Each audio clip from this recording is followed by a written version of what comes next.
쉽지 않겠구만. 부르라고!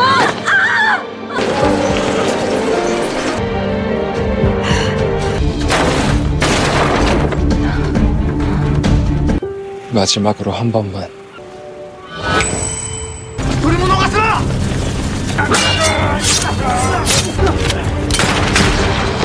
가시죠.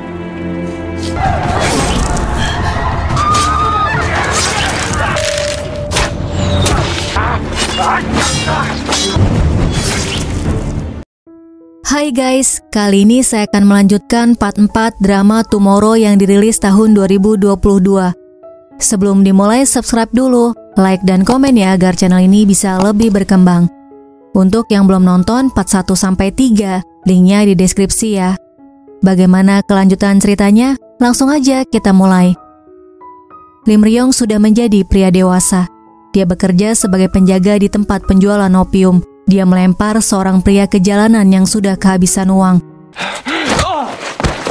Suatu malam dia datang ke rumahnya. Tetangga yang melihatnya memanggilnya. Wanita itu memberitahu apa yang disangkakan Lim Ryong pada ibunya salah. Wanita itu kemudian menceritakan semuanya.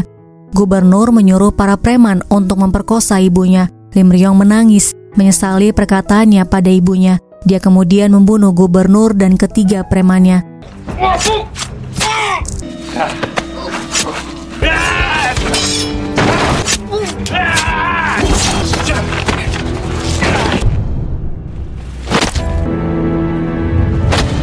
Kemudian Lim Ryong memakai opium hingga mati. Arwahnya dijemput oleh Gurion. Lim Ryong bertanya apakah dia bisa bertemu dengan ibunya. Dia menyebutkan nama asli ibunya pada Gurion. Gurion memberitahu dia mengawal ibunya ke alam baka. Dia adalah malaikat maut yang mengawal orang yang melakukan kejahatan seperti Lim Ryong. Ibunya melakukan dosa besar dengan mengakhiri hidupnya sendiri. Gurion kemudian menceritakan ibu Lim Ryong mencintainya dengan tulus. Dia bersumpah tidak akan pernah meninggalkan putranya. Sayang sekali ibunya harus pergi tanpa mengetahui Lim Ryong merasa masa kecilnya dipenuhi oleh cintanya. Selanjutnya diperlihatkan Gurion yang bertanya kenapa Lim Ryong melepaskan kesempatan bereinkarnasi dan memilih menjadi malaikat maut, menjadi orang yang tidak hidup ataupun mati untuk waktu yang lama. Lim Ryong mengatakan dia sudah tahu takdirnya dengan ibunya sudah putus karena ibunya mengakhiri hidupnya sendiri. Ibunya akan bereinkarnasi setelah dia membayar dosanya. Saat itu terjadi, setidaknya dia bisa melihatnya dari kejauhan karena dia masih memiliki ingatan masa lalunya. Gurion menyuruh Lim Ryong untuk mendaftar di tim manajemen pembukuan arwah. Dia bisa mendapatkan informasi reinkarnasi ibunya di sana. Saat Gurion akan pergi, malaikat maut yang lainnya membicarakan Gurion yang berasal dari neraka. Mereka juga mengatakan siapa yang mau dikawal oleh orang hina seperti Gurion. Guys, Gurion dari neraka karena dia mengakhiri hidupnya sendiri. Yang membawa Gurion ke Jumadeng dan menjadikannya malaikat maut adalah Kaisar Giok. Atau kerennya dipanggil direktur ya. Junggil datang membela Gurion. Dia mengatakan merasa puas dengan kinerja bawahannya, kemudian pergi. Pada tahun 2021, Gurion menunggu kedatangan Lim Ryong. Direktur sudah meresmikan tim manajemen resiko yang bertugas mencegah orang yang ingin mengakhiri hidupnya.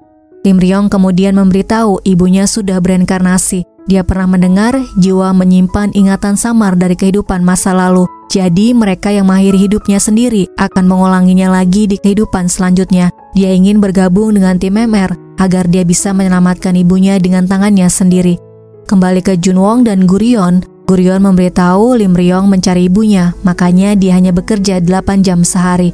Selanjutnya terlihat Lim Ryong datang ke tempat ibunya bekerja. Guys, ibu Lim Ryong namanya Yua. Dia membeli semua pakaian yang dia tunjuk di tempat itu agar Yua bisa memenuhi target penjualannya dan mengambil cuti melahirkan.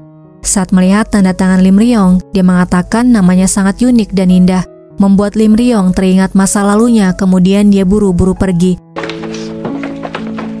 Lim Ryong kemudian datang ke kantor tim MR untuk mengambil barang-barangnya. Junwon mengajaknya makan dan minum. Lim Ryong menyetujuinya. Saat berjalan mereka melihat Yua. Saat minum, Junwon bertanya apakah yang mereka lihat tadi ibunya. Dia tahu mengenai ibunya dari Gurion setelah memaksanya untuk menceritakannya. Junwon minta Lim Ryong jangan terlalu menyalahkan dirinya karena ibunya punya kehidupan yang baik sekarang. Lim Ryong mengatakan dia telah membunuh ibunya dengan kata-katanya, kemudian pergi. Lim Ryong masih sangat menyesali perkataan yang dia ucapkan pada ibunya hingga tidak bisa menahan tangisnya. Selanjutnya terlihat Yua di dalam ruang bersalin. 1 bulan kemudian di ponsel Gurion terlihat energi negatif Yua 87%. Junwon juga melihat hal yang sama, kemudian dia buru-buru kembali ke kantor. Dia memberikan detail informasi mengenai Yua pada Gurion. Junwon sudah mengatur agar mereka bisa bekerja di tempat itu besok. Gurion mengatakan jangan memberitahu Lim Ryong karena dia sudah tenang mengetahui Yua hidup bahagia. Dia bukan ibu Lim Ryong, hanya wajah dan namanya yang sama. Mereka orang yang berbeda. Di rumah Yua, dia menyambut suaminya yang pulang kerja, kemudian izin untuk istirahat duluan. Di dalam kamar, Yua tersenyum melihat bayinya yang dia panggil lebah madu. Sementara itu, Junwon melihat energi negatif Yua 30%. Kemudian dia memberitahu Gurion, membuat mereka bertanya-tanya apa yang sedang terjadi. Kembali ke Yua, dia terbangun. Lebah madu tidak ada di tempat tidurnya. Kemudian Yua menangis. Di tim penjualan, bawahan Lim Ryong memberikan informasi klien yang bernama Pang Menyon. Tugas tim penjualan adalah masuk ke dalam mimpi orang yang ajalnya sudah dekat, kemudian minta menandatangani kontrak mengenai tanggal kematian dan kehidupan di Jumadeng sebelum bereinkarnasi.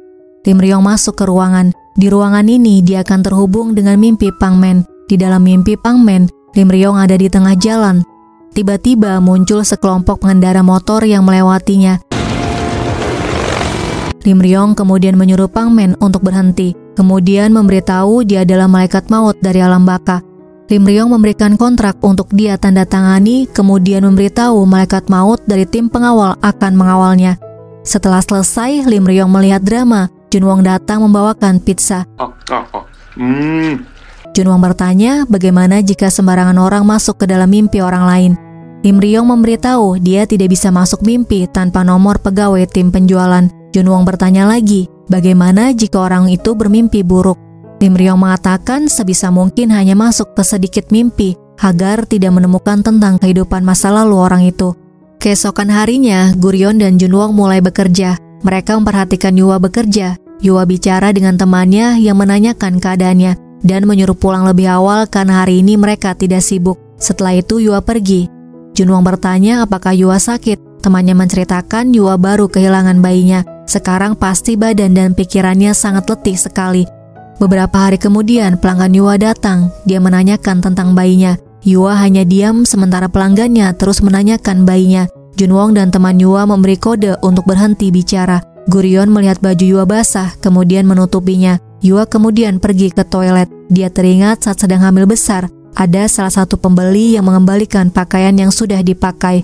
Yua mencium parfum di pakaiannya dan ada bungkus permen karet di sakunya. Pembelinya terus mengaku dia belum memakainya. Karena Yua menolak menggantinya, dia marah kemudian menarik Yua hingga jatuh. Yua buru-buru dibawa ke rumah sakit. Bayinya tidak selamat. Setelah kembali ke rumah, Yua tidak bisa menerima lebah madu sudah meninggal. Dia menyalahkan dirinya sendiri atas kematian lebah madu. Kembali ke Yua yang sedang menangis di toilet, suaminya menelpon, dia sedang dinas keluar. Yua mengaku pelanggannya datang, kemudian menutup teleponnya dan keluar dari toilet. Saat pulang, Gurion dan Junwon mengikuti Yua. Tiba-tiba Yua jatuh, dia merasa pusing. Gurion mengatakan mereka akan mengantarnya pulang. Bahaya jika pulang sendirian.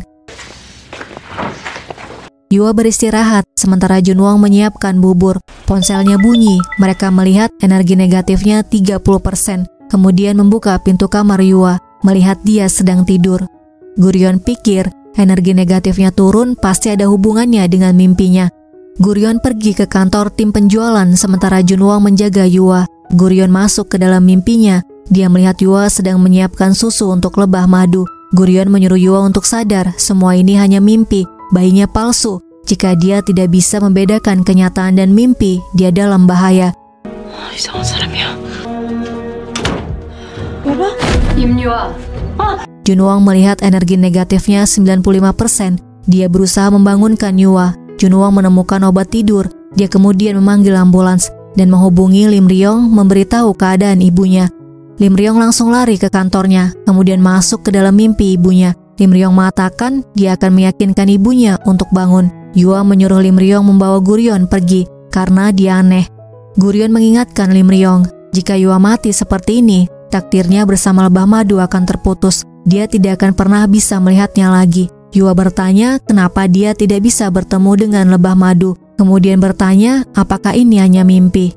Lim Ryong minta Yua untuk mengucapkan salam perpisahan agar dia bisa datang kembali. Yua bertanya bagaimana lebah madu mengenali wajah ibu dan ayahnya. Dia meninggal di dalam perutnya. Bagaimana dia bisa kembali? Lim Ryong mengatakan, semua bayi bisa mendengar dan merasakan segalanya sejak mereka berada di dalam rahim.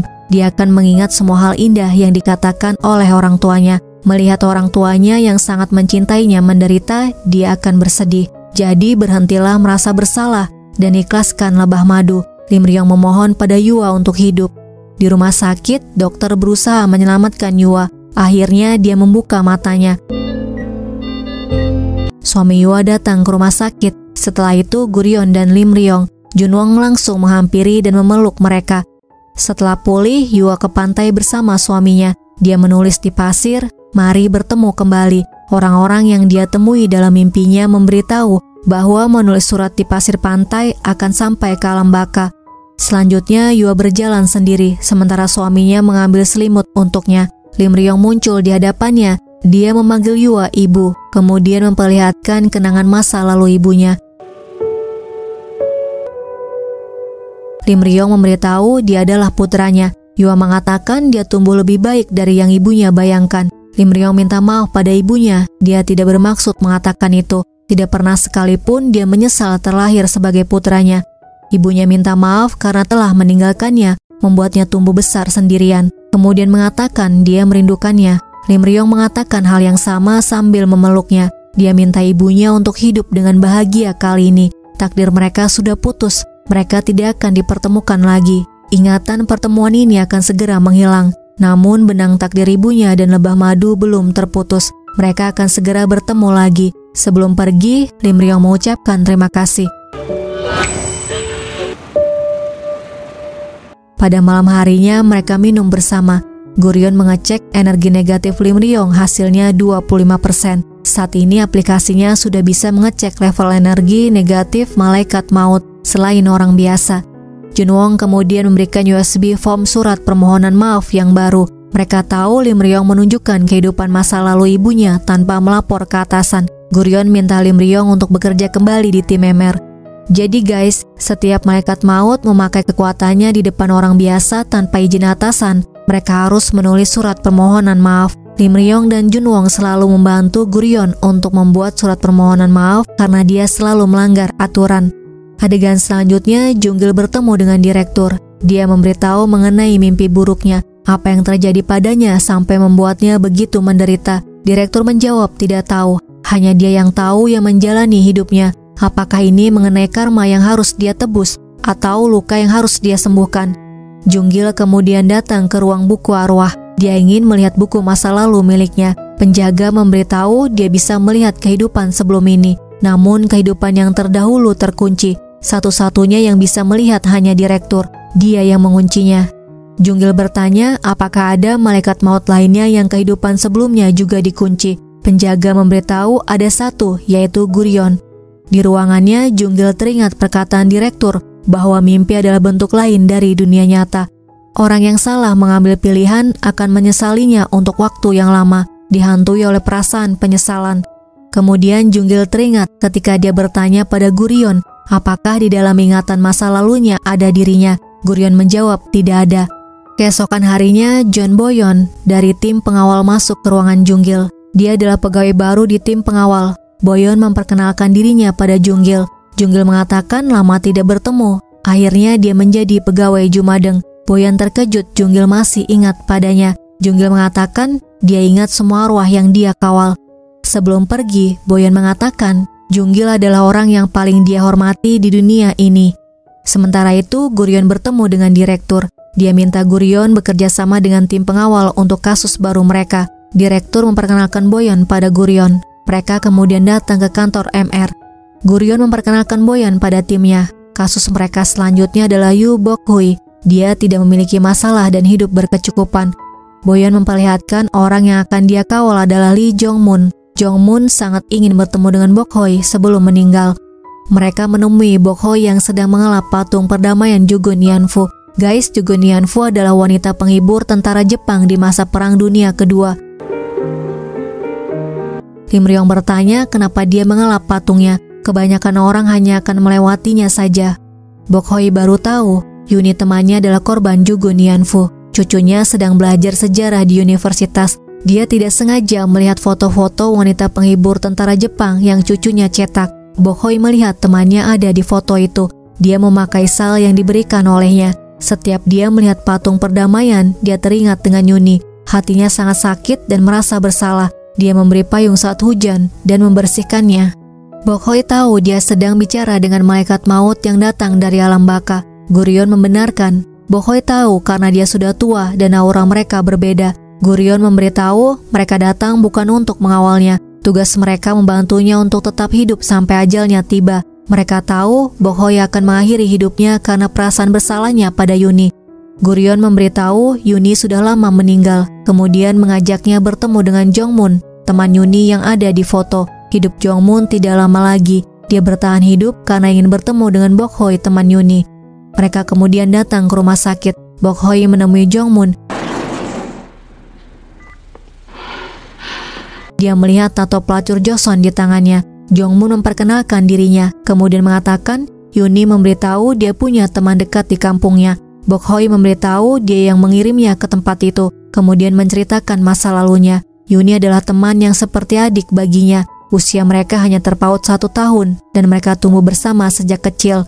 Suatu hari ayah Yuni jatuh sakit. Dia tidak bisa bekerja lagi. Bok Hoi memperlihatkan berita di koran lowongan pekerjaan di pabrik Jepang pada Yuni. Dia akan diberikan tempat tinggal dan upah yang besar.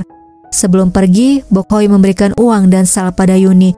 Yuni mengatakan jangan khawatir, dia akan pulang membawa uang banyak. Setelah berjalannya waktu, dia hidup dengan baik dan berpikir Yuni akan hidup dengan baik di suatu tempat hingga dia melihat foto Jugun Yanfu milik cucunya yang sedang mengerjakan skripsinya. Di salah satu foto dia menemukan Yuni. Sejak saat itu dia mulai mencari informasi mengenai korban Jugun Yanfu. Setelah mengetahui kenyataannya, dia tidak bisa bernafas karena rasa bersalah. Yuni harus menerima penghinaan dan kehilangan nyawa karena dirinya. Jongmun memberitahu Yuni adalah gadis yang ceria dan tidak pernah merasa putus asa. Dia selalu tersenyum sambil mengatakan, jika mereka tidak menyerah pada hidup, musim semi pasti akan datang. Suatu malam, salah satu teman mereka sakit. Tidak ada yang berani merawatnya kecuali Yuni. Saat tentara Jepang datang, Yuni beralasan merawat temannya agar dia tidak repot merawatnya. Yuni juga akan mengurusnya jika dia mati. Akhirnya, teman-teman yang lainnya bergantian membantu merawat teman mereka yang sedang sakit. Di malam yang lain, Jongmun ingin mengakhiri hidupnya sendiri. Yuni menghalanginya. Yuni mengatakan jangan mati saat hidup mereka lebih buruk dari binatang. Selanjutnya, Jongmun melihat Yuni menangis. Tentara Jepang membuat tato di perutnya. Jongmun membantu membersihkan lukanya agar tidak bernanah. Yuni memeluknya. Mereka melewati hari-hari berat dengan bergantung satu sama lain dan berharap mungkin besok seseorang datang menyelamatkan mereka. Suatu hari, Yuni mengajak Jongmun untuk kabur atau mereka akan terbunuh. Dia mendengar tentara bicara, mereka ingin menghancurkan bukti. Pada malam hari mereka keluar sembunyi-sembunyi. Tentara yang sadar mereka kabur mencari mereka. Yuni mengorbankan dirinya untuk mengulur waktu dan mengalihkan perhatian tentara sementara mereka kabur. Yuni mengaku dia tersesat. Dia mohon jangan dibunuh. Yuni dipukuli dan ditembak mati. Mereka melihatnya saat kabur dari tempat itu. Jongmun tiba di rumah. Orang tuanya jatuh sakit dan meninggal setelah mengetahui dia dibawa kemana. Orang-orang di desanya melihatnya dengan pandangan hina. Kata-kata mereka lebih menyakitkan daripada ditendang oleh tentara Jepang. Kembali ke tahun 2022, Jongmun mengatakan jika Yuni bertemu dengannya, dia akan memeluk dengan hangat dan mengatakan itu bukan salahnya. Boyun datang, sudah waktunya dia mengawal Jongmun.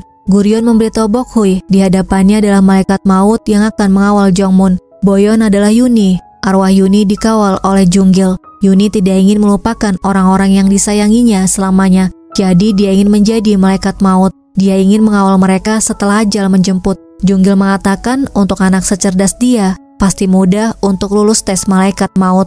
Mereka berpelukan, Bok Hoi minta maaf padanya. Yuni mengatakan dia tidak berbuat salah. Dia minta Bokhoy untuk menjalani hidup dengan baik seperti yang telah dia lakukan. Mereka kemudian masuk ke dalam menemui Jongmun. Junwon mengatakan beristirahatlah dengan tenang, kemudian memberitahu Yuni ada di sini, orang yang sangat ingin dia temui. Dia ingat dengan sal yang sering dipakai Yuni.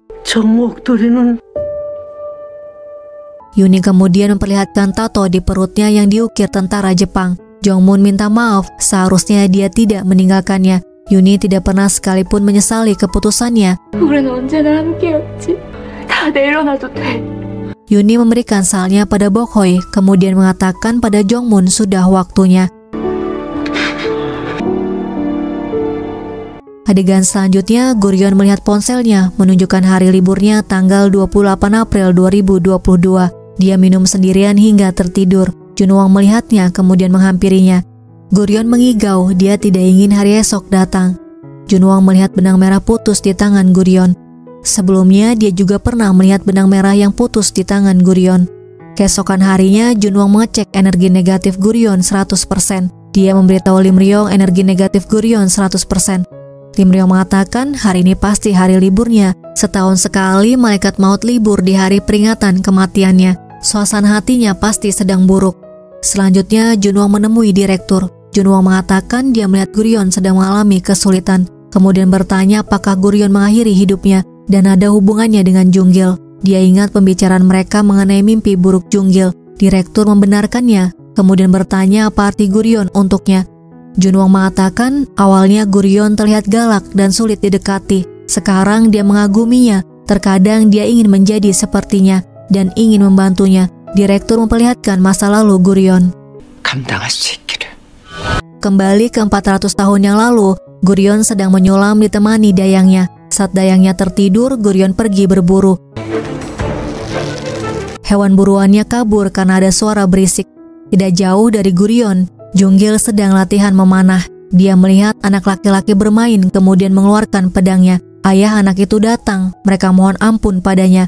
Junggil mengatakan ini bukan tempat untuk rakyat jelata seperti mereka. Guryeon datang, menyuruh Junggil untuk menyimpan pedangnya. Binatang buas saja tidak akan menodongkan pedang kepada yang tidak bersenjata. Junggil membenarkan tidak ada artinya menangkap rakyat jelata seperti mereka.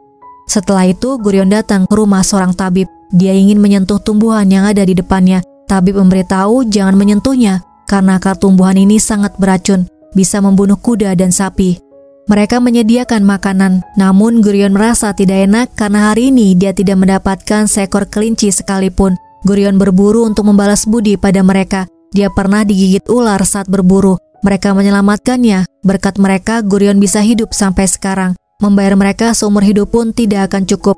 Tabib mengatakan dengan Guryeon memperlakukan mereka seperti manusia saja sudah sangat cukup. Keesokan harinya Junggil berburu. Tanpa dia sadari ada ular. Kakinya digigit ular.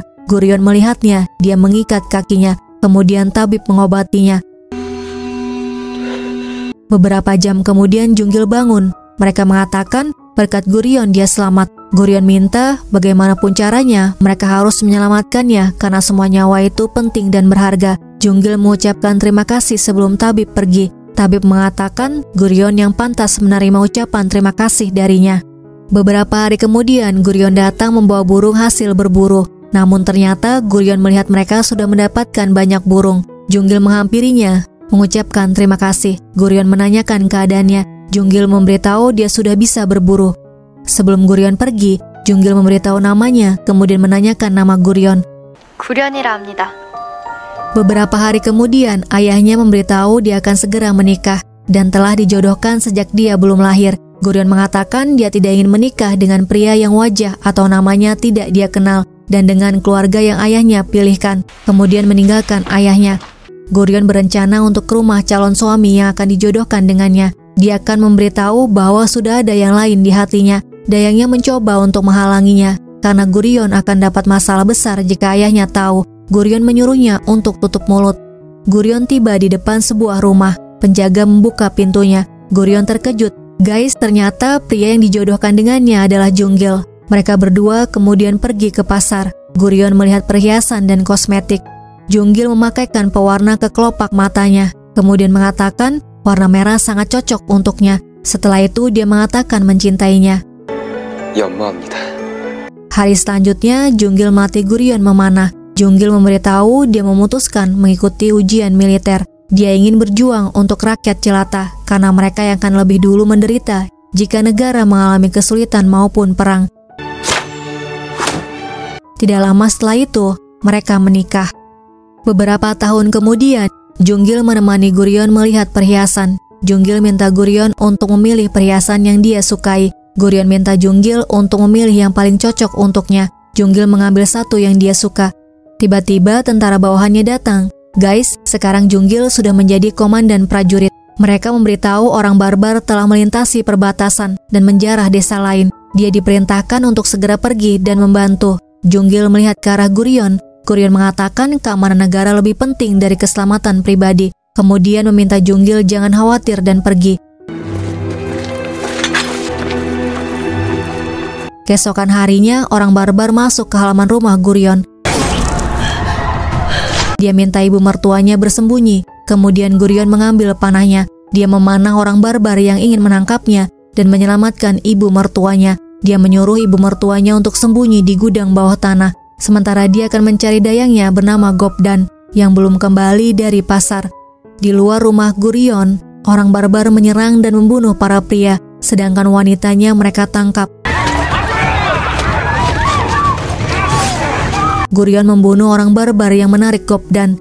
Saat akan pergi, Gurion melihat seorang wanita ditarik. Dia menyelamatkan wanita itu. Namun akhirnya wanita itu terbunuh dan mereka menarik Gurion.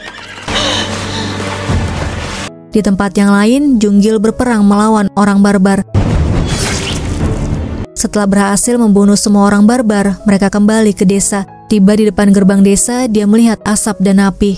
Junggil tiba di rumahnya. Dia hanya melihat ibunya. Ibunya memeluknya dan mengatakan Gurion ditangkap oleh suku barbar. Junggil naik ke kudanya pergi mencari Gurion. Gurion bersama wanita yang lainnya berjalan berhari-hari. Begitu juga Junggil mencarinya tanpa berhenti.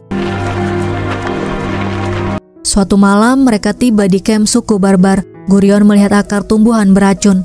Gurion memasukkan akar tumbuhan beracun ketika disuruh memasak untuk makan malam. Orang barbar yang makan keracunan dan mati semua.